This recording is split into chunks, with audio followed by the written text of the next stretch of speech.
धन्यवाद सभापति महोदय। हम ही को कातिल कहेगी दुनिया, हमारा ही कत्लेआम होगा। हम ही कुएं खोदते फिरेंगे, हम ही पे पानी हराम होगा। सभापति महोदय, सन 1947 में दिल्ली की जामा मस्जिद की तारीखी सीढ़ियों पर खड़े होकर के भारत रत्न मौलाना अबुल कलाम आजाद साहब ने कहा था कि मुसलमानों कहां जा रहे हो, यह है तुम्हारा मुल्क, यहां तुम्हारे आबाओ अजदाद की कब्रें हैं। उस वक्त मौलाना आजाद की ये सदाएं सुन करके लोगों ने अपने सरों की गठरियां उतार करके रख दी थी।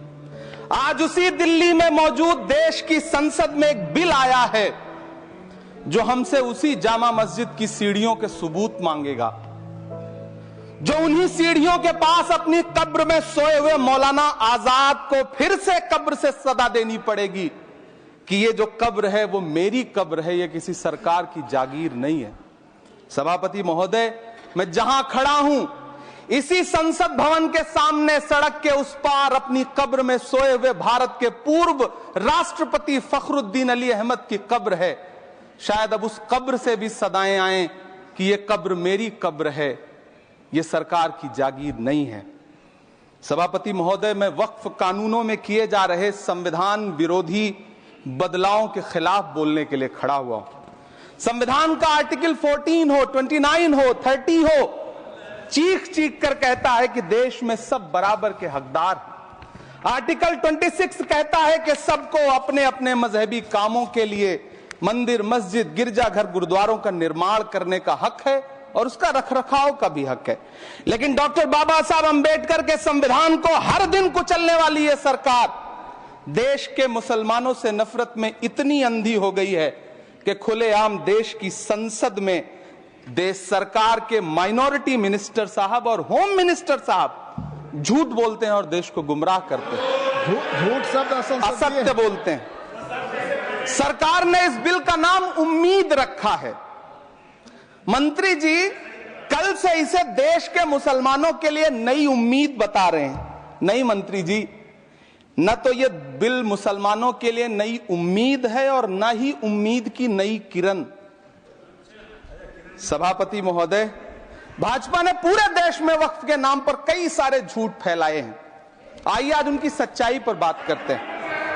वक्फ ट्रिब्यूनल को ऐसे बताया जाता है जैसे वक्फ ट्रिब्यूनल कोई मजहबी खाप पंचायत हो।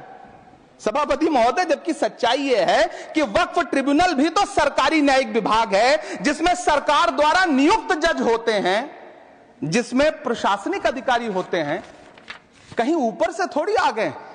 सभापति महोदय, देश के गृह मंत्री जी ने इसी सदन में कहा कि वक्फ ट्रिब्यूनल के फैसले के खिलाफ कोई कोर्ट नहीं जा सकता, जबकि सच यह है कि वक्फ एक्ट 1995 की धारा 83(9) के तहत हाई कोर्ट वक्फ ट्रिब्यूनल के फैसले की न सिर्फ समीक्षा कर सकता है बल्कि उसे बदल भी सकता है। सच तो यह है कि वक्फ बोर्ड खुद अपनी जमीनों के लिए कई सारी कोर्ट में मुकदमे लड़ रहा है। सभापति महोदय, दिल्ली की जिन 123 संपत्तियों को लेकर कल माइनॉरिटी मिनिस्टर, होम मिनिस्टर साहब और अभी आदरणीय नेता सदन बात कर रहे थे, आइए उनकी सच्चाइयों पे भी बात करते हैं। 1911 में जब अंग्रेजी हुकूमत ने कोलकाता के बजाय दिल्ली को राजधानी बनाने का फैसला किया तो रायसीना हिल्स के चारों तरफ जो मुसलमानों की ढेर सारी जमीनें थी उनको एक्वायर किया गया और लुटियन को इसकी तामीर की जिम्मेदारी सौंपी गई। सेंट्रल विस्टा की तरह लुटियन जोन का मेगा प्लान तैयार हुआ, लेकिन उस वक्त के मुसलमानों ने उस वक्त की अंग्रेजी हुकूमत से अपनी इबादत गाहों को बचाने के लिए लड़ाई लड़ी। मामला ब्रिटिश गवर्नमेंट तक पहुंचा। तब यह तय हुआ कि वो जो धार्मिक स्थल हैं उन्हें जस का तस रहने दिया जाएगा। इंडिया गेट के बगल वाली मस्जिद हो, जाप्तागंज, सुनहरी बाग मस्जिद हो, पार्लियामेंट रोड वाली मस्जिद हो, ऐसी 123 संपत्तियों के मैनेजमेंट के लिए 1913 में मुसलमान वक्फ वैलिडेशन एक्ट बना और उसके बाद एक नया शहर बसाया गया जिसे लुटियंस जोन का नाम दिया गया।